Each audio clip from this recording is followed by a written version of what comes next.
গোপন সংবাদের ভিত্তিতে আমরা এখানে অভিযান চালাই। অভিযান চালিয়ে রেজিস্ট্রেশন নাই এমন ব্যক্তির কাছে এখানে প্রায় 173 বস্তা সার আমরা পাই। এটা সরকারি সার, যেটা ডিলারের মাধ্যমে কৃষককে বিলি বন্টন করার কথা, কিন্তু অবৈধ ব্যবসায়ী তিনি এখানে অবৈধভাবে মজুত করে কৃষকের মাঝে বেশি দামে বিক্রি করছিলেন।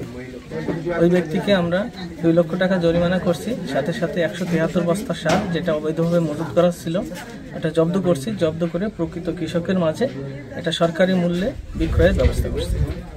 আজকে যে মজুতকৃত সার, জব্দকৃত সার যেটা ছিল সেটা আমরা এলাকাবাসী কৃষকদের মাঝে এবং এনআইডি কার্ড দেখে আমাদের এই জায়গায় উপসহকারী কৃষি অফিসাররা আছে, তারা যারা প্রকৃতপক্ষে চাষি, ধান চাষ করে, সবজি চাষ করে, তাদের মাঝে আজকে একদম সুলভ মূল্য বলতে ডিলাররা যে টাকা দিয়ে সরকারের কাছ থেকে সার নেয় সেই টাকাই আজকে কৃষকদের মাঝে বিক্রি করা আছে। এতে কৃষকরা আসলে অনেক উপকৃত হচ্ছে এবং তারা খুব কম মূল্যেই সার পাচ্ছে এবং কোনো ঝামেলা ছাড়াই।